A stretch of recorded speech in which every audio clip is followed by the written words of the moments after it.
We are going to study about subroutine linkage and relocating loader. In the last few videos, we have already studied about the first three loading schemes, that is compile and go loading scheme, general loading scheme and absolute loading scheme. Let's see what is subroutine linkage. Before moving on to subroutine linkage, we have to understand what is a subroutine. In a program, it is needed to perform a subtask many times on different values. Such subtask is called subroutine. Suppose a program A wants to transfer the control to program B. That means the program A is calling the subroutine B. When we are writing this particular statement in the assembly language program, we can write the transfer instruction as BAL 14, B.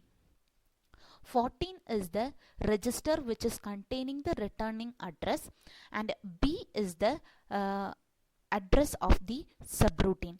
Okay, but here we are giving the subroutine as simple. So when the assembler is seeing this particular symbol, it cannot understand what is the value of the symbol B because it has mentioned using simple. So the assembler cannot understand what is the meaning of the symbol B or what is the value of the symbol B. So it will lead to the error. This above problem is overcome by the mechanism is subroutine linkage. Okay, so understand the problem. If the program A wishes to transfer the control to program B, it will write the transfer instruction using this statement, but it is telling the branching instruction or as the branching address as the symbol. Since it is mentioning by the symbol, assembler cannot understand what is the meaning of that symbol or what is the value of that symbol. So it will lead to the error. To avoid this problem, we are using subroutine linkage mechanism. This particular mechanism is implemented in relocating or direct linking loader. To implement this, we are using two special pseudo opcodes, that is extern pseudo opcode and entry pseudo opcode. Let's see what is the use of extern and entry pseudo opcode. Extern pseudo opcode will be followed by a list of symbols, which indicates that these symbols are defined in other programs but referenced in the present program. That means if we have a program and we have used subroutines or we have called some subroutines in that particular program, those subroutines are defined in the other programs. To list out those symbols in the beginning of the program, we are using extern pseudo opcode. Entry pseudo opcode, same like extern, it will be followed by a set of symbol, but here it will be indicating that these symbols are defined in the present program and referenced in the other program. Entry pseudo opcode is rarely using, it is optional also, but extern is the most commonly using pseudo opcode here. Okay, the idea of extern and entry pseudo opcode will be clear when we look into this example. In this particular example, we have program A and it is calling the subroutine B. Now look into the program A. What is the first statement here? The pseudo opcode extern followed by the symbol B. It indicates that the symbol B is defined in the other program but it is referenced in the program A. Okay, so that is the use of extern pseudo opcode to implement subroutine linkage. Now look at this line. What is this? It is a load instruction. It is loading A of B, which means address of the subroutine B to the register 15. Okay, so now the address of the subroutine B is available in the register 15. After that, we can use the branch instruction to branch the address mentioned in the register 15. That is the address of the subroutine. Then register 14 will be containing the address of the next instruction in the program A, otherwise it is the returning address. Okay, now whenever this branching instruction occurs, it will transfer the control to the subroutine B, and here it is declaring 15 as the base register, because here we have used 15 to store the starting address, so obviously the base register in the subroutine will be 15. Once we have done with the execution of all the statements in the subroutine B, it will call a unconditional branching instruction, that is BR. We are not checking any conditions. Once we have done with the execution of the B subroutine, it will unconditionally branch into the address contained in the register 14. What is the address contained in the register 14? That is the returning address of the caller program. So this is subroutine linkage. That means linking the subroutines to the program by using extern and entry pseudo opcode. Now we are moving on to the next loading scheme, that is relocating loader. Okay, so let's understand what is the main purpose of the relocating loader. As you can see in the diagram, this is the diagrammatic representation of the relocating loader. Here we have a set of relocatable segments. Suppose we have set of subprograms A, B, C, and the address of each programs are mentioned here. When we are locating or loading these programs into the memory, the program A will be loaded from 0 to 57, and program B will be loaded from 58 to 71 as a continuity of the program A. Okay, so that means it contains 13 bytes. It will start immediately after 57, which means from 58 to 71. Then when the loader is loading C, it has to start from 72 to 106, that is the 34 bytes. Okay, suppose if we are adding 2 more lines into the program A, that means we have increased 2 more bytes size in the program A. So what will happen? The new size of the program is 0 to 59 bytes. Okay, so when we are changing one subroutine or one program, accordingly we have to change all the other subroutines. So if we are changing the program A address from 0 to 59, then A will be loading from 0 to 59. Suppose if we are adding 3 bytes, so 0 to 60 is the new address of A. Then when we are loading B, from 61 to 13 bytes we have to allocate for B. Then from there again 34 bytes for C. So whenever we are having more than one subroutines, and when we are modifying one subroutine address, accordingly we have to modify and reallocate the entire subroutines. This will be automatically performing by relocatable loader. Now we'll see what is the heading, what do you mean by relocating loader and what are the purpose. It is used to avoid possible reassembling of all subroutines when a single subroutine is changed, and to perform the tasks of allocation and linking for the programmer. The relocating loader is used or introduced. That means the other 2 important tasks of the relocating loader is allocation and linking, as well as whenever we are changing any one of the subroutine, and accordingly we have to reallocate the entire subroutines and programs in the memory. So reallocation, allocation and linking are the tasks of the relocating loader. Here one of the example for the relocating loader is BSS loader, that is binary symbolic subroutine loader. In this particular section we are talking about BSS loader. Okay, so we'll see what is the main feature of the BSS loader. The BSS loader allows many procedure segments but only one data segment. So we need to understand what is a procedure segment and what is a data segment. Procedure segment is nothing but it is containing the programs or text or your code.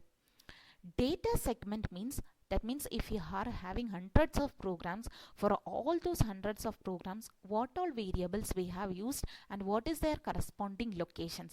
These informations will be stored exactly in one data segment, that is called one segment, that is called data segment or common segment. So BSS loader will be having many program segment that is containing your code or program, and in all these programs what all variables we have used and what is their corresponding locations.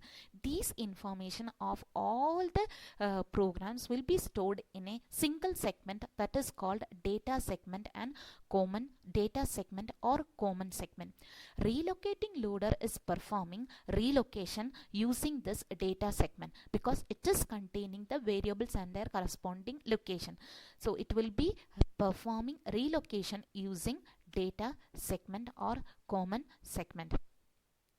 Okay, now we will be having the assembler. Assembler will give the object program will be given to the loader, and loader will load the object program into the memory. So here the assembler will be producing, or it will assembles each object, each source program or each procedure segment. Okay, each procedure segment independently and passes to the loader the text and information as to relocation and inter-segment references. Which means, suppose if you are having many procedure segments, that is nothing but your programs, and assembler will take each program and it will assembles all these procedure segments, all these programs, and along with that it will provide relocation information as well as inter-segment references. Inter-segment references means, suppose if you are using one subroutine inside the other subroutine, what we have to do? If we are changing one subroutine address, accordingly we have to modify or reallocate the other subroutine also. So those inter-segment references information also will be providing by the assembler. Okay, so here we are talking about relocating loader. It is to relocate the subroutines if you are changing one subroutines, and it also performs the allocation and linking. We are considering the example BSS loader here, and it has only one procedure segment which contains the program, and for all the procedure segments or for all the programs we are using exactly one data segment. It contains all the variables and their corresponding locations. So the assembler will assemble each procedure segment independently, and it will provide the inter-segment references as well as the relocation information. Now when we are considering the output of this particular assembler, in general we can say that the object program, that is the machine language translation of all the programs and information about all other programs it references. Suppose if I have program A, B, C, etc. If the program A is calling B and if the program B is calling C, that means it will contain the object program for A, B, C as well as the object, the information about all other program its references. That means what all program it is calling or it is referencing, those information will be the output of the BSS assembler. Object program as well as the information about all the programs it references. Okay, then this particular BSS loader scheme is used on computers with fixed length direct address instruction format. That means that the computers which are using the fixed length direct address instruction format. The format is, it will be of 32-bit length. In that the first 8 bit is for opcode, next 4 bit is for register operand, then the next 4 bit is for index register, and the remaining 16 bits for direct addressing. That means what is the operand we are using, the direct address of that operand will be mentioned using 16-bit. This is called fixed length direct address instruction format. In this particular instruction format we will not use the base register. Okay, now when the assembler gives the object program to the loader, it will be providing a set of information to the loader. Okay, so the assembler assembles each code segment and passes on to the loader the following. Okay, along with the object program, the assembler will be providing a set of other information to the loader. Let's see what all these are. So the first one is the transfer vector.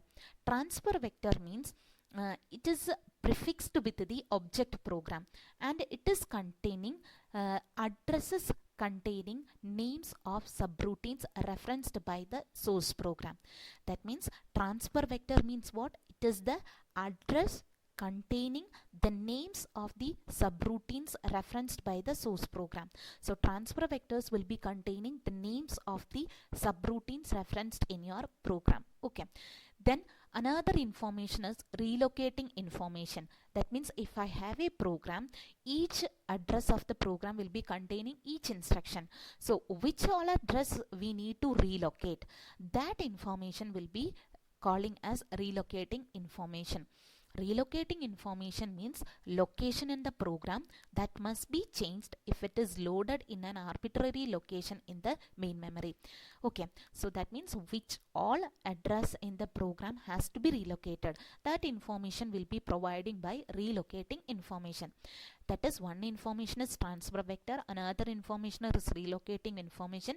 Along with that, the assembler will provide the length of the entire source program and length of the transfer vector to the loader. So the output of the assembler, when it is giving to the loader along with the object program, it will give transfer vector, relocation information, and length of the program as well as length of the transfer vector to the loader. Once the loader receives all these information, it will load the entire object code and the transfer vector into the core.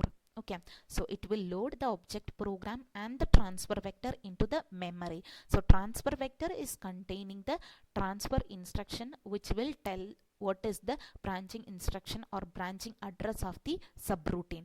So then it loads each subroutine identified in the transfer vector. So what all subroutines are mentioned in the transfer vector, once it is loaded the object program and transfer vector into the memory, it will load each subroutine mentioned in the transfer vector into core memory. Okay, so transfer vector is used to solve the problem of linking. Okay, so as I told you, if you have a set of programs and if you are modifying the address of the one program, accordingly we need to reallocate, and we need to link to the new addresses. So in order to do that linking operation, we are using the transfer vector. Okay, then program length information is used to solve the problem of allocation. That means if we know the entire length of the program, we can allocate those many bytes of memory for that program. So the transfer vector will be using for linking. Program length information is using for allocation. Okay, so I'll give an overall idea about relocating loader. Set of subroutines we have. If you are changing address of any one of the subroutine, we have to reallocate the entire subroutines accordingly. Okay, and allocation and linking also performing by relocating loader. Here we are considering the BSS loader, and it has only one data segment and it has many procedure segments, and the output of the assembler will be containing object program, transfer vector, then relocation information and length of the source program and length of the transfer vector. Then the loader will receive these many information and loads to the memory. Now we are going to consider one example. This is the example source program mentioned in the left side. So when we are giving what all informations will be giving to the relocating loader, I told you the first one is the what? Transfer vector. So look into this source program. This source program is calling two subroutines, that is SQRT subroutine and ERR subroutine. Okay, that means SQRT subroutine is using to find out the square root of a number. If it is not the correct answer, it will call the error subroutine. Okay, now we have no need to understand in detail about the source program. Only consider the line which is calling your sqrt subroutine, that is the instruction BAL, branch instruction, which is calling 14 comma sqrt. Sqrt is the name of the subroutine, and 14 means what? It is the returning address. That means once we have done with the sqrt subroutine, what is the address we have to return? That is contained in the register 14. Now when we are giving the source program into the BSS assembler, it will be generating the assembler program like this. That means I told you what is the object program. Along with that, it will prefix the transfer vector. Transfer vector is containing the address. It consists of address containing the names of the subroutine. That means this is the entire source program. Along with that, we are prefixing the transfer vector. So how many subroutines we have here? 2 subroutines, that is sqrt and err. Along with this, we will be what? Those subroutines we will be mentioned in the transfer vector as the beginning of the object program. So the first 2 lines are called your transfer vector, which is consisting of the address containing the names of the subroutines referenced in the program. Then it is followed by the object program. Okay, then it will be containing what? The branching instructions. Okay, so first we will consider the steps in this what? Relocating loading. Okay, so the first is the first step.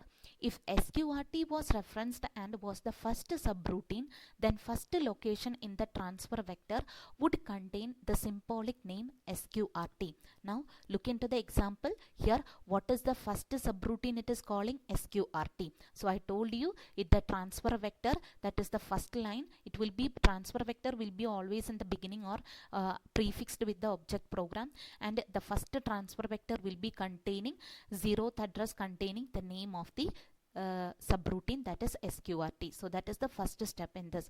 If sqrt was referenced and was the first subroutine, then the first location in the transfer vector would contain the symbolic name sqrt. After that, what will happen? Statement calling sqrt would be translated into a transfer instruction indicating a branch to the location of the transfer vector associated with sqrt. Look into the example. And what is the instruction calling statement here? BAL 14 sqrt is the sqrt subroutine calling statement. The corresponding statement will be translated to a transfer instruction. It is branching to the location containing the transfer vector. So BAL is the branching instruction. It is branching to the location 0. What is the 0th location? It is containing the transfer vector for the subroutine sqrt. That is the second step. Statement calling sqrt would be translated into a transfer instruction indicating a branch to the location of the transfer vector associated with sqrt. So it has translated into transfer instruction. Then along with that, it will be providing what? The program length and transfer vector length. It is 8 bytes. Program length is 8 bytes. So the program length, transfer vector length, and the transfer vector, that is first 2 lines, and the object program will be given to the loader. Okay. So assembler would also provide the loader with the additional information such as length of the entire program and length of the transfer vector. After loading text and transfer vector into core, loader would load each subroutine identified in the transfer vector. So this is after loading the program. Okay. So this is the relative address 0, 4, 8, 12, 16, 20.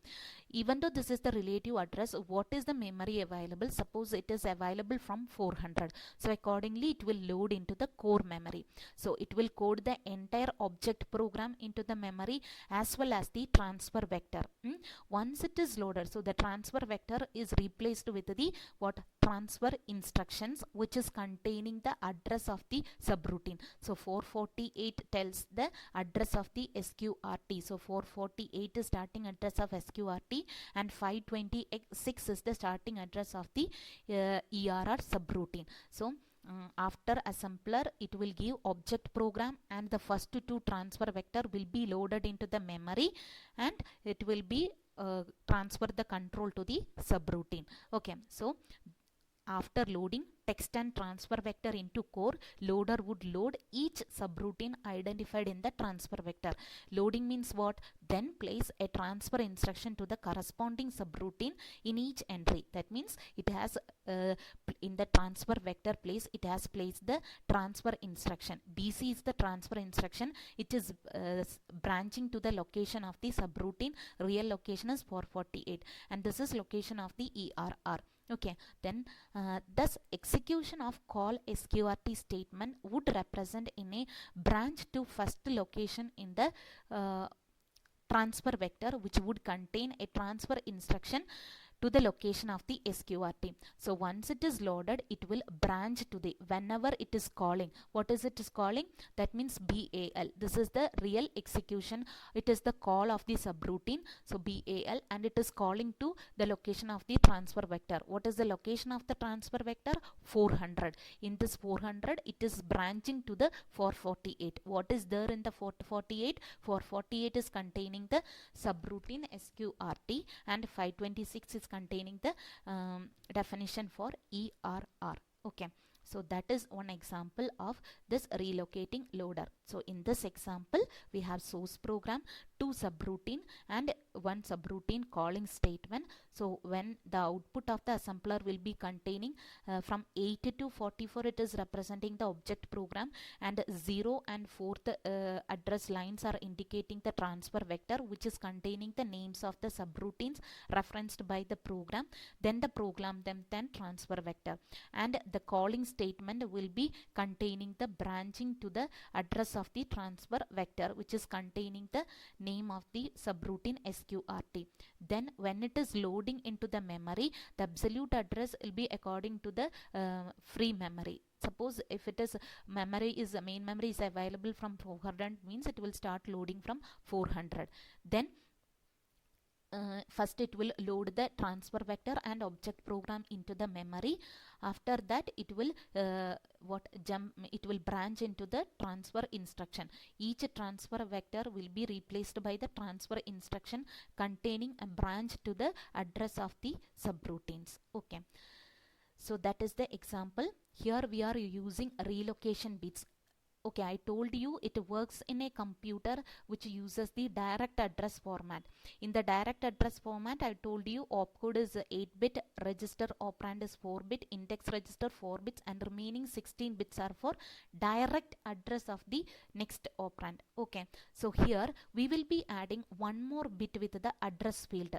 This address field we will add one more bit. If that bit is 1, it indicates that this particular address we have to relocate. Otherwise, we have no need to relocate. Okay, and this relocation informations will be included in the object tag. That is the output of the assembler. That is the use of relocation bits here. Now we'll see what are the advantages and disadvantages. That means first advantages. That means if any subroutine is changing, we have no need to reassemble the subroutines. Automatically relocating assembler will perform that. Then all the function of the loader are implemented only by the BSS loader. That means what are the functions of the loader? Allocation, linking, loading, and relocation will be performed by a single BSS loader. These are the advantages. Disadvantages means what? When we are loading the object program into the core memory, we are storing transfer vector also, so it will increase the size of the object program. Then another one is it processes procedure segments but does not facilitate an access to data segments that can be shared, which means what? It produces that means even though we have procedure segments, it is possible to process the procedure segments, but it does not facilitate an access to the data segments. That means the common segment we cannot have access, we will not have the access to the data segments. That is the another disadvantage. That's all about the relocating loader. Thank you for watching.